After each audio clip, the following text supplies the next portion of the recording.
కృష్ణానదికి వరదలు వచ్చిన వెంటనే బుడమేరు పొంగిన వెంటనే ఇది మన ధవళేశ్వరం కానీ లేదంటే ఇక్కడ మనకి ఏలేరు కానీ ఇవి కూడా నీటి మట్టాలు పెరుగుతూ ఉన్నాయి. సో వెంటనే శుద్ధగడ్డ కాలం నుంచి కూడా నీళ్ళు వచ్చేస్తాయి, ముంపు ప్రాంతాలకు వచ్చేస్తాయి. వీటి మీద ఎప్పటికప్పుడు కలెక్టర్ షణ్మోహన్ గారితో కూడా మాట్లాడడం జరిగింది. మేము 2వ తారీఖు 3వ తారీఖు నుంచి మాట్లాడుతూనే ఉన్నాం, డేంజర్ లెవెల్స్ లేవని. ఒకసారి అంతకుముందు కూడా జరిగితే ఫస్ట్ లెవెల్ వార్నింగ్ ఇచ్చాం, మళ్ళీ తగ్గిపోయిందని చెప్పారు. ఇది కూడా ఏంటంటే కంటిన్యూస్గా మనకి విపరీత వర్షపాతం, క్లైమేట్ చేంజ్, ఇవన్నీ ఈ పరిస్థితుల వల్ల రాష్ట్రం ఎప్పుడు అన్ప్రెసిడెంటెడ్, ఎప్పుడు చూడనంత వర్షపాతం ఇవన్నీ జరుగుతూ ఉన్నాయి.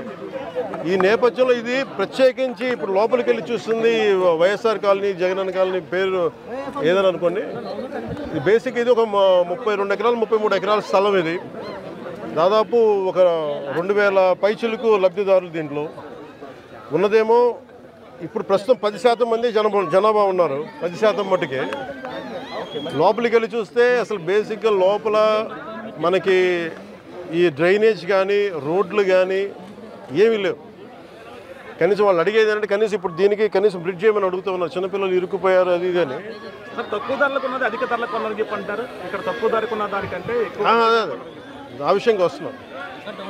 నా నోట్లో మాటలు మీరే చెప్తారు. అండ్ ఇది ఇప్పుడు నేను మన బుడమేరు గురించి చెప్తాను. ఇది అంచెలంచెలుగా ప్రతి ఒక్కళ్ళు దీన్ని ఇంక్రిమెంట్గా పెంచుకుంటూ వెళ్ళిపోయారు. ఉదాహరణకి ఒకరితో మాట్లాడుతుంటే, వాస్తువులతో మాట్లాడుతూ ఉంటే ఇది 2 లారీలు వెళ్ళేంత దారి ఉంది. నదీ పరివాహక ప్రాంతాన్ని ఇది ఈజీగా వెళ్ళిపోయేది. కొంతమంది చెట్లు వేసి ఆ గట్లని వాళ్ళ పొలాలు కలుపుకోవటం అదొకటి. ఇది చాలా ఇంక్రిమెంట్లు జరిగింది. కానీ ఇది మట్టుకు ప్రత్యేకించి ఈ జగనన్న కాలనీ మట్టుకు గత ప్రభుత్వం చేసిన తప్పులు. ఇది ఆల్రెడీ 4 అడుగులు లోతట్టు ప్రాంతం. ఇది చిన్నపాటి వర్షం వస్తే మునిగిపోయే ప్రాంతాలు ఇవి. అలాంటి చోట్ల వీళ్ళు 30 ఎకరాల పైగా 32-34 ఎకరాల పైగా వీళ్ళు ఇచ్చారు. ఇది మామూలుగా మనకి రిజిస్ట్రేషన్ ప్రకారం మనకి 13 లక్షలు ఉండేది. అది మార్కెట్లో మనం చూస్తే 30 లక్షలు. దీన్ని వీళ్ళు 60 లక్షల రూపాయలు పెట్టుకున్నారు. సో ఇది జగనన్న కాలనీ అనేది గత ప్రభుత్వం చేసింది ఎన్ని 100 కోట్ల 1000 కోట్ల తేల్చి మన క్యాబినెట్ మీటింగ్లో తేల్చి చెప్పాలి. అన్ని మొత్తం కూర్చున్న దాని మీద వర్కౌట్ చేస్తున్నాం. దాంట్లో భాగంగా చూస్తే 30 లక్షలు మార్కెట్ రేట్ ఉండగా 60 లక్షలు పెట్టుకున్నారు. అది లోతట్టు ప్రాంతం. ఎవరు ఈ రోజుకి 10% మించి ఎవరు మనకి లబ్ధిదారులు లోపలికి రాలా. దాన్ని బట్టి మీకు అర్థం చేసుకోవచ్చు. ఇలాంటి చోట్ల ఇప్పుడు ప్రత్యేకంగా ఛాలెంజ్ చేసి వీళ్ళు చేసిన తప్పుల్ని మేము కవర్ చేయాలి. వీళ్ళు ఇచ్చేసారు, ఆ తప్పుల్ని కవర్ చేయాలి. వాళ్ళకి ఇన్ఫ్రాస్ట్రక్చర్ ఏదైతే అవసరాలో ఇన్ఫ్రాస్ట్రక్చర్ డెవలప్ చేయాలి. ఇది ఇప్పుడు అలా కాదు. ఇప్పుడు మీరు ఏలేరు ఆధునీకరణకి వీటన్నిటికీ మీకు నిధులు కొరత, అంతే కదా. బేసిక్ నిధులు కొరత. మరి ఇక్కడ ఒక్క చోట మీరు ఇక్కడే చూస్తే దాదాపు 13 కోట్లు, దాదాపు మీరు చూస్తే 30%, 13 కోట్లు ఇక్కడ ఒక్క ఈ కాలనీకే వేస్ట్ చేశారు. ఇలాంటి ఒకరు చెప్పండి.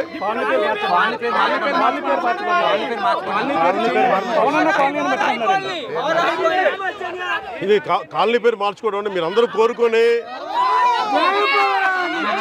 అలాగే మీరందరూ కోరుకొని ఒక నిమిషం, కాలనీల పేర్లు ఎందుకు నాయకుల పేర్లు ఉండకూడదు చెప్తా. వాళ్ళ జేబులో డబ్బులు కాదు. అందుకని మనం చేయాల్సింది ఏంటంటే నేల కోసం పనిచేసిన నాయకుల పేర్లు పెడితే మంచిది. అదే మన జాతీయ నాయకులు చాలా మంది ఉన్నారు, రాష్ట్ర స్థాయి నాయకులు ఉన్నారు, పిఠాపురం మహారాజు గారు ఉన్నారు. అలాంటి గొప్ప మహానుభావుల పేర్లు పెడితే మంచిది. మేము నిజంగా అలాంటివి కోరుకుంటాం.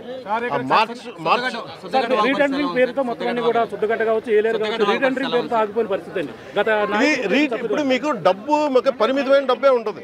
ఉత్తరాంధ్ర కూడా వెళ్ళినప్పుడు ఈ ఇళ్ల కాలనీ పట్టాల పేర్ల మీద ఎంత దోపిడీ జరిగిందో మీ అందరికీ తెలుసు.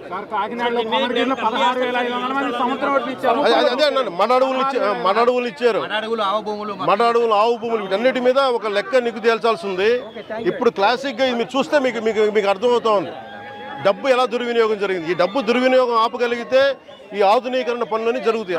నేను దాన్ని మనస్ఫూర్తిగా నమ్ముతున్నాను. అంటే ఇది నేను ముందు నుంచి కూడా అధికారుల సంసిద్ధత ఎలా ఉంది, ఏ స్థాయిలో ఉంది అనేది ఫస్ట్ నేను ముందు నుంచి ఫోన్లో మాట్లాడుతున్నాను. ఈరోజు వచ్చి మొత్తం చేశాను. అన్నీ మనకి హెల్త్ క్యాంప్స్ కానీ వరద నీరు తగ్గగానే మనకి అంటువ్యాధులు వస్తాయి, దానికోసం చర్యలు ఏం తీసుకున్నా కలెక్టర్ గారితో చెప్పినా కానీ చూడటం జరిగింది. ఖచ్చితంగా ఇలాంటి వాటికి ఇది రిపీటెడ్గా అయిపోయింది. లాస్ట్ 2-3 దశాబ్దాలకు ఇదే నడుస్తూ ఉంది. జనాభా పెరిగిపోయే కొద్దీ మనకి నష్ట తీవ్రత తెలుస్తూ ఉంటుంది.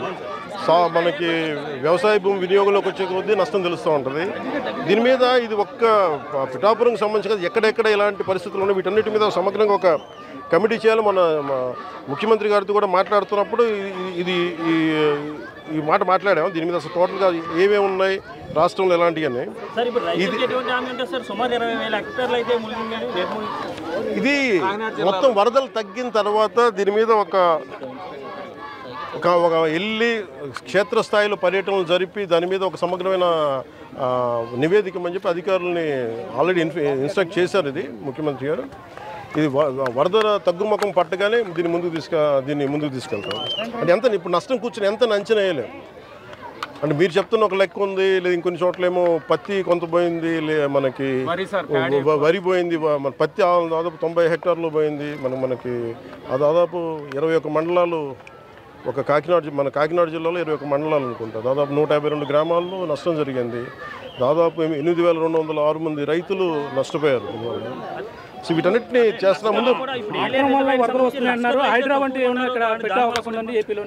అంటే మీకు యాక్షన్ కావాలా? యాక్షన్ ఫిల్మ్ అంటే ఇది మనం హైడ్రా అలాంటి తీసుకోవడానికి మేమేం నమ్ముతామంటే చాలా మనం సమాజంలో ఉన్న ఎవరైతే ఎన్క్రోచ్మెంట్ తెలిసి చేయొచ్చు తెలియక చేయొచ్చు అందరి భాగస్వాములతోటి మాట్లాడి కష్ట నష్టాలు ఏమున్నాయి ఇవన్నీ తెలియజేసిన తర్వాత వాళ్ళకి నోటీస్ ఇచ్చి వాళ్ళకి పునరావాసం చాలా వరకు చేసిన తర్వాత ముందుకెళ్ళాలనేది నా వ్యక్తిగత అభిప్రాయం. దీన్నే నేను సీఎం గారి దృష్టి కూడా తీసుకున్నాను.